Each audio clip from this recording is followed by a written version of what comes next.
say as they get up to the podium and try to encapsulate an entire lifetime of memories, of love, and just the impact that a person had, but so poignant. And I think Sarah mentioned it best when she pointed out that moment where she asked the other officers, other folks in the community to help keep his legacy alive, because once again, he leaves behind a 3-year-old son, Andrew. It sounds like they had many memories that they made while Joshua Eyer was here on this earth, being a great father, being a great husband, but she really wants Andrew to know how much of a hero her husband was. So take a listen.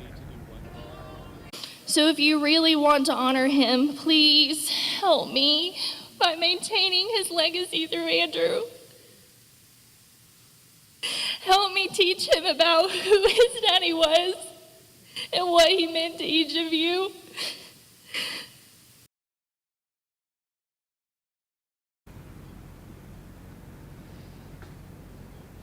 And so, yes, an absolute shattering moment to hear her express that that's her greatest wish from folks, the greatest support that she would want from people.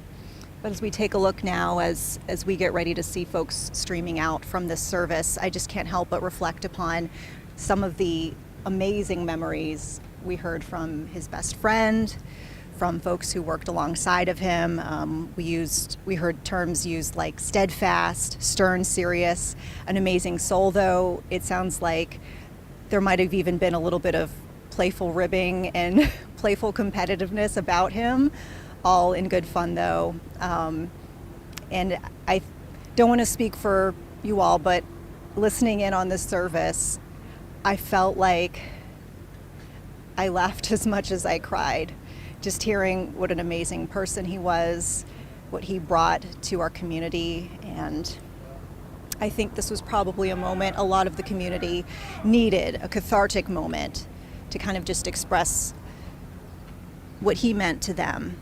And so I'm stepping out now because I do believe the casket should be coming out the front doors of First Baptist Church. We see the colors outside already awaiting and presented. And we know this will not be the final event of the day, as there will be graveside service. But you can see here salutes being shared from the folks who have been waiting outside this church.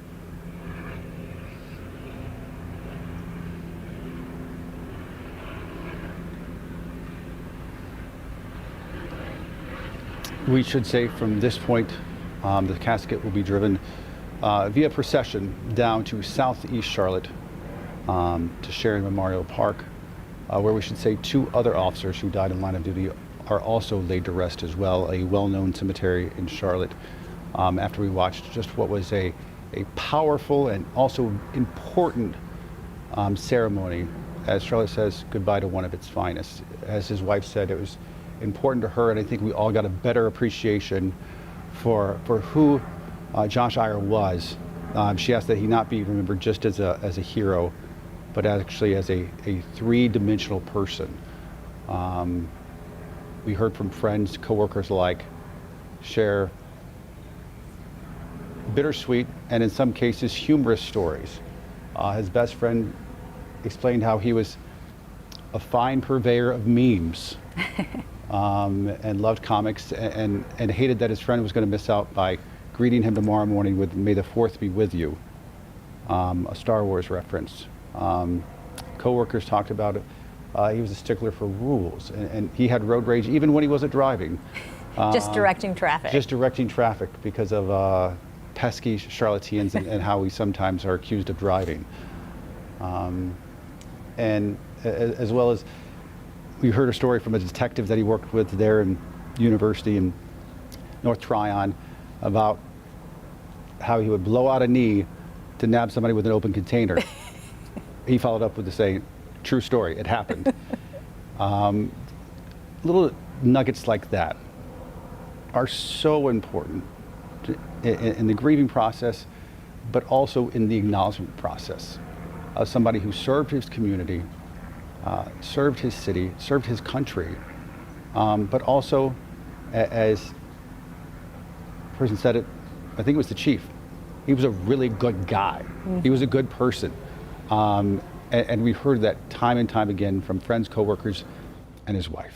His wife even said he would be just so embarrassed that all this hoopla was going on about him. He didn't like the attention on To the him. right of your screen, you can see the governor as well as the mayor, Vi Lyles, walking over to the right.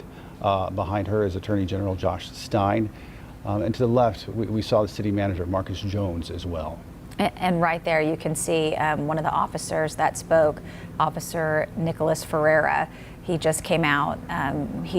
He worked with Officer Eyer. He said they both came from the military, so they had similar backgrounds. And he just talked about the pride that Officer Eyer had when he spoke about his family. And his most important job, an important role, was really becoming a father. He loved being a dad. He was so proud to be a dad. And he spoke about Andrew will know the hero that his father was. He will make sure of it. He said they even joked with him when he got deployed to the military and left CMPD and then came back. He said they joked with him that he was falling behind with CMPD because he had left to go serve in the military. But he talked about being like a younger brother to Officer Eyer. And he finished by saying, please do not let this situation deter you from entering law enforcement or being in law enforcement, because Officer Eyer would not want that. For so many, it's a calling. Yes. And it's a sense of duty that in his case, you can see dates back to his teenage years in the junior ROTC. The chief also spoke. We heard from the chief who honored him just 2 weeks ago as Officer of the Month in the North Carolina Division. And the chief saying that the biggest honor for a chief, but also the thing as chief dreads the most, is having to give remarks at one of his fallen officers, but said that Eyer was honorable, noble, and everything great. You spoke about hearing from Detective Thomas Maddox as well, and I was so moved when he spoke about seeing Officer Eyer's father looking over his son with the American flag draped across him, and he said, we all heard you saying, son, I'm so proud of you. I'm so proud. Aside from just the officer, a testament to the strength of some of these people that they are just days after his death able to get up there and speak. Chiefly his wife, who so elegantly and strongly expressed the special bond that they had over the last 10 years together. The tough spots they went through, the good spots they've been through, and what she wants for their son. And then to hear also from his best friend, talk about how they started off as mortal enemies. They didn't like each other. In ROTC in high school. They did not like each other. But through time and effort and friendship, came to love each other.